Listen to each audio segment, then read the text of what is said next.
بسم اللہ الرحمن الرحیم۔ فراز اسلامک وائس چینل کی طرف سے السلام علیکم۔ سب سے پہلے میرے چینل کو لائک، شیئر اور سبسکرائب کیجیے۔ اللہ کے نبی حضرت عزیر علیہ السلام اللہ کے ہر حکم کو تسلیم کرتے تھے، انسانوں میں محبت، امن اور ایک دوسروں کے لیے احساس کو پیدا کرتے تھے۔ حضرت عزیر بن شلخیہ بنی اسرائیل میں حضرت موسیٰ علیہ السلام کے بعد تشریف فرما ہوئے۔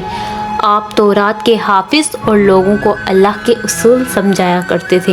جب بنی اسرائیل قوم نافرما ہو گئی تو اللہ نے اپنا عذاب بابل کے بادشاہ بخت نصر کی صورت میں نازل کیا اور بنی اسرائیل کو چن چن کے مارتا تھا، اور اس نے یروشلم کو تباہ کر کے تورات کی ایک بھی جلد باقی نہ چھوڑی، اور تقریباً 40,000 بنی اسرائیل کے عالموں کو مار دیا اور 1,00,000 یہودیوں کو قید کروا دیا، اور ان بنی اسرائیل میں حضرت عزیر علیہ السلام بھی تھے۔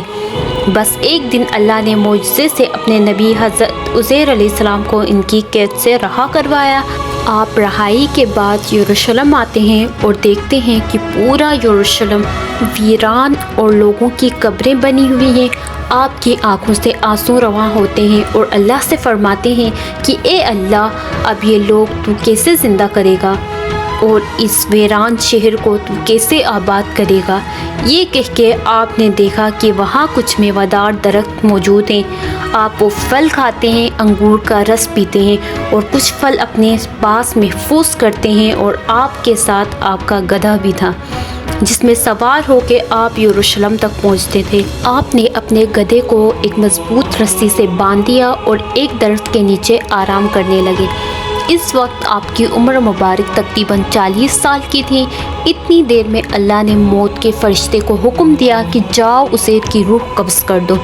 حضرت عزیر علیہ السلام اور آپ کے ساتھ آپ کا کھانا اور گدھا زمین پر ایسے ہی پڑا رہا۔ وقت گزرتا رہا، زمانہ بیتتا رہا۔ اللہ نے اپنی مخلوقات کی نظروں سے آپ کو پوشیدہ رکھا تھا۔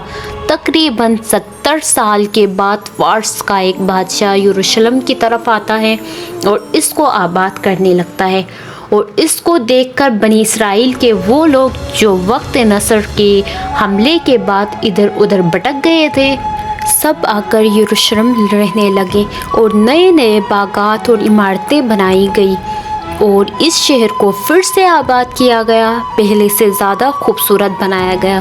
مزید 30 سال گزرنے کے بعد جب تقریباً 100 سال گزر جاتے ہیں تو اللہ نے حضرت عزیر کو پھر سے زندہ کیا اور پوچھا، اے عزیر، تو کتنی دیر سویا رہا؟ حضرت عزیر علیہ السلام کی موت جب واقع ہوئی اس وقت صبح کا وقت تھا، اور جب اٹھے تو عصر کا وقت تھا۔ تو آپ کہنے لگے، شاید میں صبح سے عصر تک سویا ہوں۔ تو اللہ پاک نے فرمایا، اے عزیر، دیکھ تمہارے ساتھ تمہارا گدھا بھی سویا تھا۔ اب جو حضرت عزیر علیہ السلام اپنے گدھے کو دیکھتے ہیں تو آپ کے گدھے کی ہڈیاں زمین پر بکھری ہوئی تھیں اور آوازیں غیب آنے لگی، اے عزیر، اللہ نے تمہیں 100 سال تک سلا دیا اور آج پھر سے تمہیں زندہ کیا ہے۔ اب دیکھ تیرے گدھے کو میں کس طرح سے زندہ کرتا ہوں۔ حضرت عزیر علیہ السلام دیکھتے ہیں کہ ایک ڈھانچہ بڑھنا شروع ہو گیا اور اس سے یہ ماس چڑھنا شروع ہو گیا، اور رفتہ رفتہ وہ گدھا زندہ ہو کر آپ کے سامنے کھڑا ہو گیا۔ پھر اللہ کا حکم آتا ہے، اے عزیر، دیکھ آج بھی تیرا کھانا پینا ویسا ہی ہے جیسے 100 سال پہلے تھا۔ حضرت عزیر علیہ السلام اللہ کا شکر ادا کرتے ہیں اور رو کے کہتے ہیں کہ بے شک جو انسان کو خون کی ایک بوند سے زندگی دے سکتا ہے، وہ انسان کی گلی سڑی ہڈیوں کو بھی پھر سے زندہ کرنے کی قدرت رکھتا ہے۔ آپ کی اس عارضی موت کے درمیان وہ بستی آباد ہو چکی تھی۔ آپ جیسے ہی بستی کے لوگوں سے پوچھنے لگے کہ آپ اللہ کے نبی عزیر کو جانتے ہیں؟ لوگوں نے کہا، ہاں، وہ اللہ کے نبی تھے اور ان کو گزرے ہوئے 100 سال سے بھی زیادہ عرصہ گزر چکا ہے۔ اتنے میں اللہ کے نبی حضرت عزیر علیہ السلام فرماتے ہیں، اے لوگوں، وہ عزیر اللہ کا نبی میں ہوں۔ مجھے اللہ نے 100 سال تک سلا دیا تھا اور پھر زندہ کیا ہے تاکہ تم لوگوں کی اصلاح کر سکوں۔ لیکن اس بستی کے لوگوں کو یقین نہ آیا۔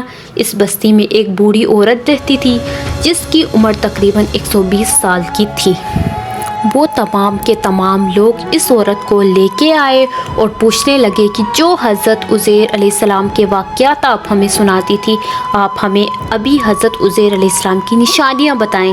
وہ عورت ایک ایک نشانی ان تمام لوگوں کو بتانے لگی، اور وہ سب کی سب نشانیاں، وہ لوگ ہر اس نشانی کو حضرت عزیر علیہ السلام میں دیکھنے لگے۔ آپ کے کپڑے بھی ویسے ہیں، آپ کی آنکھیں بھی ویسی ہیں، آپ کا بولنا بھی ویسے ہے، آپ کا چلنا بھی ویسے ہے۔ اتنے میں وہ بوڑھی عورت جو نابینا تھی کہنے لگی، اللہ کے نبی عزیر علیہ السلام جو بھی دعا مانگتے تھے اللہ وہ فوراً قبول کر دیتا تھا۔ اللہ نے ان کے ہاتھوں میں شفا رکھی تھی۔ اے شخص، اگر تو واقعی اللہ کا نبی ہے، اللہ کا نبی عزیر ہے، تو میرے لیے دعا کر کہ اللہ میری آنکھوں کو صحیح کر دے۔ تو یوں حضرت عزیر علیہ السلام دعا مانگتے ہیں اور اللہ اس بوڑھی عورت کی آنکھوں کو روشن کر دیتا ہے۔ اور اب جو عورت حضرت عزیر علیہ السلام کو دیکھے تو چیخ کر کہنے لگی، مجھے قسم میں اپنے خالق کی کہ یہی عزیر ہیں۔ اور وہ سب کے سب لوگ حضرت عزیر علیہ السلام کے قدم چومنے لگے۔ اب وہ چند لوگ اور وہ بوڑھی عورت حضرت عزیر علیہ السلام کے ساتھ بنی اسرائیل کے لوگوں کے پاس آتے ہیں، جہاں حضرت عزیر علیہ السلام کا بیٹا اور پوتے بھی موجود تھے جو اب بوڑھے ہو چکے تھے۔ وہ بوڑھی عورت سب کو بتانے لگی کہ یہ اللہ کے نبی عزیر ہیں۔ کچھ ایمان لے کے آئے اور کچھ سوالات کرنے لگے۔ اتنے میں آپ کا بیٹا کہنے لگا، میرے بابا عزیر کے کندھوں پر ایک کالا رنگ کا مسح تھا جو چاند کی مثل تھا۔ اگر آپ واقعی میرے بابا عزیر ہیں تو وہ دکھائیں۔ حضرت عزیر علیہ السلام نے اپنا کرتا اتارا اور تمام کے تمام لوگ دیکھنے لگے کہ کندھے کے درمیان وہی نشان موجود تھا۔ اور پھر اللہ کے نبی حضرت عزیر علیہ السلام سب کو تورات سنانے لگے، اور تمام بنی اسرائیل آپ کے ہاتھ اور قدم چوم کر کہنے لگے، ہمیں قسم ہے اپنے خالق کی، آپ اللہ کے نبی عزیر ہیں۔ بے شک اللہ ہر چیز پہ قدرت رکھتا ہے، اور جیسے زندگی دے سکتا ہے ویسے ہی مرے ہوئے انسان کو روز محشر زندہ کرے گا، اور انسانوں اور جنات کے گروہ سے ہی دوزخ اور جنت کو بھر دے گا۔ جزاک اللہ۔